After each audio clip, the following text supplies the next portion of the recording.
नमस्ते दोस्तों, आज के वीडियो का टॉपिक थोड़ा सीरियस है।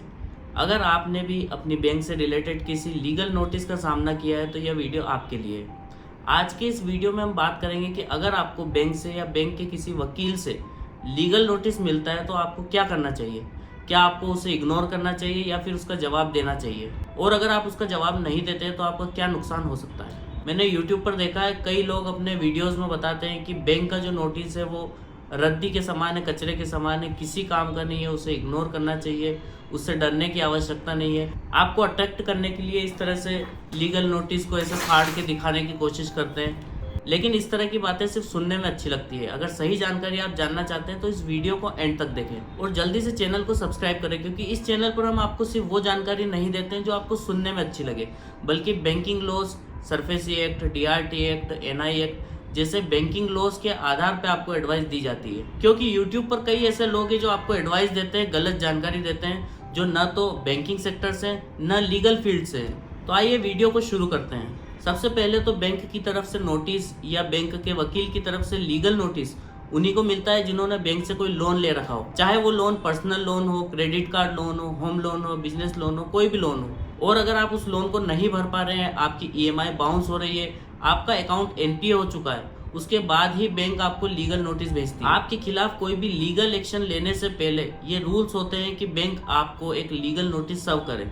तो जो लोगों का कहना है कि बैंक का नोटिस रद्दी के समान है, तो बैंक बेवकूफ़ है जो करोड़ों रुपए अपने नोटिस भेजने पर या अपने पैनल के वकीलों पर खर्च करती है। ऐसी संस्था जो करोड़ों रुपए, खरबों रुपए में डील करती है, उनके पास और कोई काम नहीं है आपको नोटिस भेजने के अलावा। इसलिए गलत एडवाइस के चक्कर में अपना नुकसान नहीं करें। तो सबसे पहले अगर आपको बैंक की तरफ से या बैंक के वकील की तरफ से कोई लीगल नोटिस मिलता है तो उसे रिसीव करें, उसे समझें। और अगर आप उसे समझ नहीं पाते हैं, क्योंकि जनरली लीगल लैंग्वेज थोड़ी कॉम्प्लिकेटेड होती है, इसलिए आप बैंकिंग एक्सपर्ट या लीगल एडवाइज़र अपने लॉयर के मार्फत उसे समझें और उसका जवाब देने की अगर आवश्यकता है तो बैंक को उस नोटिस का जवाब दें। नोटिस आपको बैंक की तरफ से किसी भी प्रकार का मिल सकता है, चाहे वो रिकॉल नोटिस हो, डिमांड नोटिस हो या और कोई नोटिस हो। आपके खिलाफ कोई भी लीगल एक्शन लेने से पहले बैंक आपको एक लीगल नोटिस भेजती है, और यही रूल्स है, यही रेगुलेशन है। इसी कारण से बैंक इन्हें फॉलो करती है, अपना टाइम बर्बाद करने के लिए नहीं, ताकि कल को कोर्ट में अगर आप उपस्थित होते हैं तो आपके पास ये बहाना न रहे कि हमें इस बात की जानकारी नहीं थी।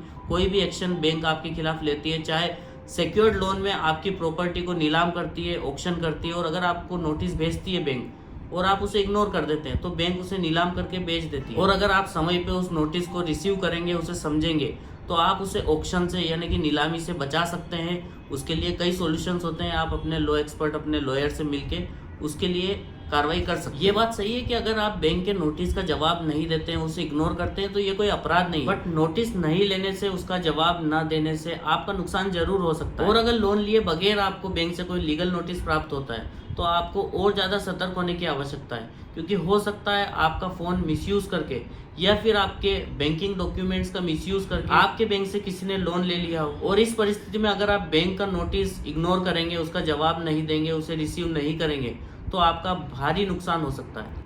तो अगर आपको बैंक की तरफ से कोई लीगल नोटिस या उनके वकील के मार्फत कोई लीगल नोटिस मिलता है तो आप उसे इग्नोर मत करें, उसका जवाब दें, उसे समझें और उनसे कांटेक्ट करें, ताकि आपके पास repayment of loan, restructure of loan या फिर सेटलमेंट का एक ऑप्शन आपके पास खुला रहे। हमारे वीडियो का मकसद आपको डराना नहीं है, आपको सही जानकारी पहुंचाना है। सो अगर ये वीडियो आपके लिए हेल्पफुल रहा तो इस वीडियो को लाइक करें, चैनल को सब्सक्राइब करें, और अगर आपका कोई सवाल है तो कमेंट बॉक्स में पूछ सकते हैं। Thank you.